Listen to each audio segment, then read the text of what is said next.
बिस्मिल्लाहिर्रहमानिर्रहीम, अस्सलाम वालेकुम वरहमतुल्लाहि वबरकातुहू। यूएई एक ऐसा नाम जो अब हमारे लिए इतना अपना सा लगता है कि महसूस ही नहीं होता कि ये कोई दूसरा मुल्क है। इस ज़मीन से हमारी करीबी सिर्फ काम की नहीं, दिल की भी बन चुकी है। तो आज इंशाल्लाह चलिए आप इस मुल्क की असल तारीख भी जान लीजिए ताकि इस मोहब्बत की बुनियाद भी समझ जाए। आज हम बात करें इंशाल्लाह 2 दिसंबर, जो यूएई का नेशनल डे है।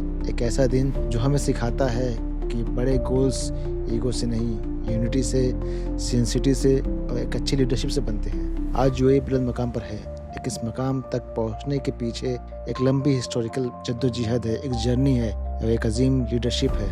2 दिसंबर 1971 इस दिन यूएई ऑफिशियली एक फेडरेशन बना। लेकिन सवाल ये नहीं कि मुल्क कब बना, सवाल ये है सहारा डेजर्ट में रहने वाली छोटी छोटी रियासतें सिर्फ 50 साल में ग्लोबल हब कैसे बन गई। ये सफ़र सिर्फ ऑयल, बिल्डिंग्स और वेल्थ की नहीं, ये सफ़र है लीडर्स की, जो एक यूनिटी है, उनकी एक स्ट्रेटजी है, और सिंसिटी और जो रेसिडेंट डाइवर्सिटी है उसकी है। शेख जायद रहमतुल्लाह कहते हैं कि इत्तेहादी कुव्वत है और कुव्वत ही कामयाबी की बुनियाद है। आज हम इस दिन की फाउंडेशन और इसके पीछे की रियल हिस्ट्री को सिंपल और ऑथेंटिक फ्लो में इंशाल्लाह समझेंगे और बात करेंगे। अल्लाह सुब्हान तआला ने अरब की सरजमीन के लिए इज्जत और रुतबा बुलंद लिखा, और साथ ही साथ इंडिया, पाकिस्तान, बांग्लादेश, अफगानिस्तान और ऐसे कई सारे ममालिक के लोगों के लिए यहाँ पर रिस्क और अपॉर्चुनिटीज़ लिखा। हमें इस बात की खुशी है कि यूएई के लीडर्स ने अपने सिटीजन्स का बेहतरीन ख्याल रखा, और साथ ही साथ दुनिया भर से आने वाले जो रेसिडेंट्स यहाँ रहते हैं उनको भी इज्जत दी और प्रोटेक्शन दी। इस मुल्क ने यूनिटी और डेवलपमेंट का एक ऐसा मॉडल पेश किया जहां लोग डिकेड्स तक सुकून के साथ काम करते हैं, रहते हैं और कंट्रीब्यूट भी करते हैं। आज देखा जाए तो विदाउट परमानेंट रेसिडेंसी मिले यहाँ लोग सबसे ज़्यादा वक्त गुजारते हैं, और कहीं ना कहीं लोग इसको एक सेकेंड होम मानते हैं, उसको फील करते हैं। आप चाहे एशिया से हो या यूरोप से या कोई भी कंट्री, आपको उसका रेप्लिका यहाँ मिल जाएगा। वहाँ की जो कल्चर यहाँ मिल जाएगा आपको, और यहाँ कम्युनिकेशन प्रॉब्लम भी नहीं होती किसी को भी, चाहे वो पढ़ा लिखा हो या नहीं हो। कभी भी कम्युनिकेशन गैप नहीं होता जैसे बाकी कंट्रीज में होता है, और इस नेमत पर हम अल्लाह का शुक्र अदा करते हैं। यूएई से पहले ये इलाका क्रूशियल स्टेट्स के नाम से मशहूर था। मतलब ये 7 अलग अलग एमिरेट्स थे जहाँ इंटरनल हुकूमत लोकल अरब शेख्स के हाथ में थी। कानून, कल्चर और रिसोर्सेज और लैंड डिसीजंस भी जो यहाँ के रूलर्स थे वो मैनेज करते थे। लेकिन एक्सटर्नल डिफेंस और मैरीटाइम बॉर्डर्स में ब्रिटिश एम्पायर का प्रोटेक्टोरेट मॉडल था। प्रोटेक्टोरेट का मतलब ये था कि ब्रिटेन इनके समुद्री प्रोटेक्शन और डिफेंस ड्यूटीज़ को मैनेज करता था। उनके ज़मीन और आवाम का रूल लोकल अरब लीडर्स के हाथ ही में रहता। इस वक्त जो वॉर्स थी और जो रीजनल इंस्टेबिलिटी थी, ये भी लोकल रूलर्स अपने कौम के लिए फर्स्ट लाइन ऑफ लीडरशिप के तौर पर होते थे। क्रूशियल स्टेट्स के मेन जो लीडर्स थे वो थे अबू धाबी के शेख जायद बिन सुल्तान अल नहयान रहमतुल्लाह, जिन्हें लोग जानते थे बाबा ज़ाद के नाम से भी। बाबा ज़ाद कहते हैं कि फ्यूचर उनका होता है जो उसकी तैयारी आज करे, होश के साथ, प्लान के साथ और एक दूसरे के साथ। बाबा ज़ायद 1966 में अबू धाबी के रूलर बने। फेडरेशन यूनिटी के विजनरी फाउंडर और मेन आर्किटेक्ट यही थे। ऑयल वेल्थ को हॉस्पिटल, स्कूल्स, इंफ्रास्ट्रक्चर और सिटीजन वेलफेयर में इन्वेस्ट किया।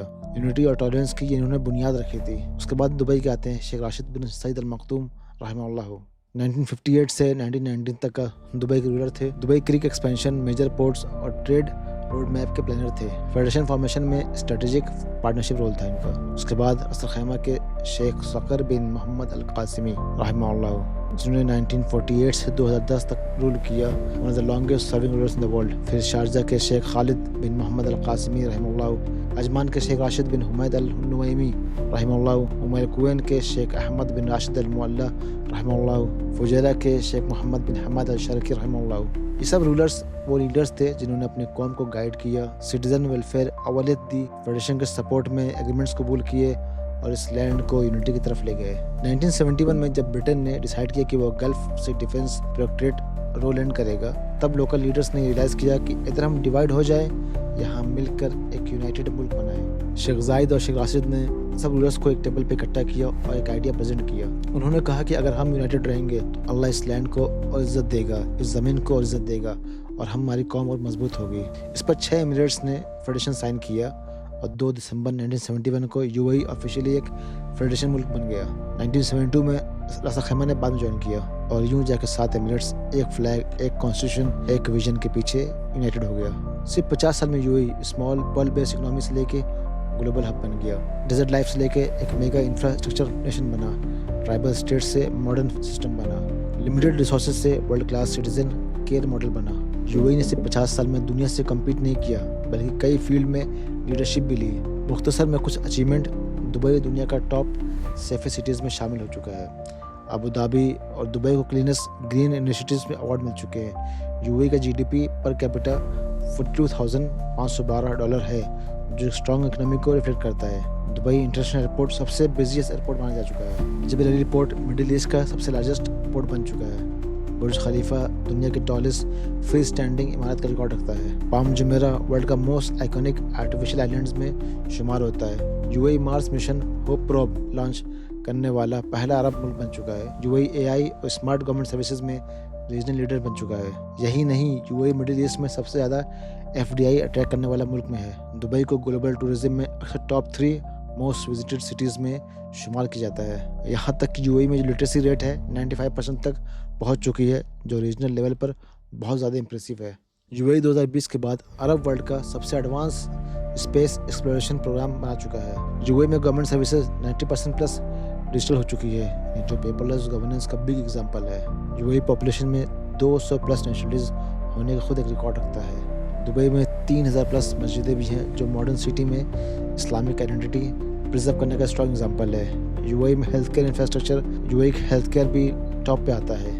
You a passport top 3 strongest passport میں آتا ہے ورلڈ میں۔ اس زمین نے دکھا دیا کہ جو قوم مل کر چلتی ہے، جو ایک ساتھ رہتی ہے، یونائٹیڈ رہتی ہے، اسے بھی دنیا سلام کرتی ہے۔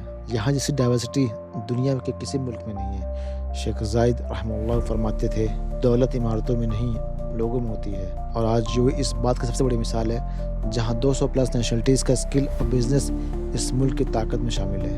یو اے کی ٹوٹل پاپولیشن میں سے 89% کے آس پاس باہر کے لوگ ہیں، صرف 11-12% لوکلس ہیں۔ اور ٹاپ 3 سب سے زیادہ آنے والی کمیونٹیز کہاں سے ہیں؟ انڈین، پاکستان، بنگلہ دیش۔ دبئی اور یو اے کی اکنامی میں ٹاپ بزنس مین بھی باہر کے بہت لوگ اسٹرانگ رول پلے کرتے ہیں۔ ہم سب دعا کرتے ہیں کہ اللہ یو اے کو اپنی حفاظت میں رکھ، اس سے اپنی رحمت میں گھیر لے، اور اس ملک پر اپنی نگرانی اور مدد ہمیشہ قائم رکھ۔ اے اللہ، پریزیڈنٹ شیخ محمد بن زائد کو عقل مندی، ہمت اور انصاف کے ساتھ فیصلے لینے کی توفیق دے، اور انہیں ہر اس کام میں کامیابی دے جو تجھے پسند ہو۔ ان کے بھائی جو یو اے کے حکمران ہیں، ان کے مددگار اور کراؤن پرنس کو بھی نیک راستے پہ چلنے کی توفیق عطا فرما۔ اے اللہ، اس اتحاد کے وہ عظیم لیڈرز جو انتقال کر چکے ہیں، خاص کر شیخ زائد بن سلطان ال نہیان، شیخ راشد بن سعید ال مکتوم اور تمام ایمریٹس کے مرحوم حکمران اور رہنما، ان سب پر رحم فرما، ان کے گناہ معاف فرما، اور انہیں اپنی جنت میں بلند مقام عطا فرما۔ اور اے اللہ، اس ملک کے شہداء کو بھی اپنی رحمت اور مغفرت سے نواز دے، آمین۔